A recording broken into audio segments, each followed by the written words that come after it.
আপনাকে আমি অপমান করতে আসিনি, আমি আপনাকে দেখাচ্ছি। দেখেন আরো একটি বাক্য, মুহাম্মদ সাল্লাল্লাহু আলাইহি সাল্লাম যখন কোরআন তেলাওয়াত করতেন, যখন তিনি সাহাবীদেরকে কিছু বুঝাতেন, তখন আবু জাহেল, আবু লাহাব, বড় বড় কাফেরেরা, যারা নেতা মানুষ সেই যুগের, জাহেলিয়াতের যুগের, তারা এই বাচ্চা ছেলেদেরকে বলতো, এই ওই দেখ মুহাম্মদ ওখানে কোরআন তেলাওয়াত করছে, এই বাউরা ওই দেখ মুহাম্মদ ওখানে সাহাবীদেরকে হাদিস কোরআন শিখাচ্ছে, যা তোরা সেখানে গিয়ে মুহাম্মদের কোরআন তেলাওয়াতে ডিস্টার্ব কর, সেখানে ঢোল বাজা, সেখানে গিয়ে চেঁচামেচি কর।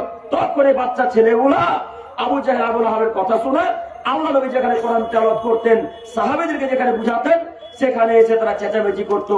এই কারণে চেঁচামেচি করতো যেন মুহাম্মদ সাল্লাল্লাহু আলাইহি ওয়াসাল্লাম আরবি বাক্য কোরআনের অর্থ সাহাবায়ে কেরামগণ বুঝতে না পারে, জাতি যেন বুঝতে না পারে। যদি জাতি বুঝে যায় তাহলে তো জাতি পরিবর্তন হয়ে যাবে, জাতি তখন আবু জাহেল, আবু লাহাবকে ছেড়ে দিবে। তাই আবু জাহেল, আবু লাহাবের একটা চাল, চক্রান্ত, যে মুহাম্মদ সাল্লাল্লাহু আলাইহি ওয়াসাল্লামের সামনে গিয়ে চেঁচামেচি কর। বলেন তো দেখি, তারা যে চেঁচামেচি করতো, তারা কি শিক্ষিত মানুষ? জি, আমি একটা কথা বলতে ভুলে গেছি। কথাটা হচ্ছে এই যে, আমি আব্দুল করিম বিন আমিনুল ইসলাম আপনাদের স্টেজে যদি 10 মিনিট থাকি, তো 10 মিনিট একটু আপনারা আমার সাথে কথা বলবেন ইনশাল্লাহ।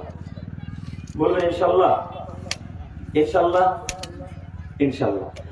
এবার আপনারা বলেন তো দেখি, যে আবু জাহেল, আবু লাহাব তার বাচ্চা ছেলেদেরকে, যারা তার অনুসারী ছিল, তাদেরকে মুহাম্মদ সাল্লাল্লাহু আলাইহি ওয়াসাল্লামের কাছে গিয়ে চেঁচামেচি করতে বলতো, এই কারণে যেন মুহাম্মদের কোরআন তেলাওয়াত, যেন মুহাম্মদের হাদিস কোরআন জাতি বুঝতে না পারে। জাতি যদি বুঝে যায় তাহলে জাতি পরিবর্তন হয়ে যাবে, এই জন্য তারা চেঁচামেচি করতো। তারা ছিল জাহেল, তারা ছিল অজ্ঞ, তারা ছিল নাদান, তারা ছিল মূর্খ, তারা ছিল বর্বর অসভ্য জাতি, অশিক্ষিত জাতি। তাই তারা মুহাম্মদ সাল্লাল্লাহু আলাইহি ওয়াসাল্লামের কাছে গিয়ে চেঁচামেচি করতো।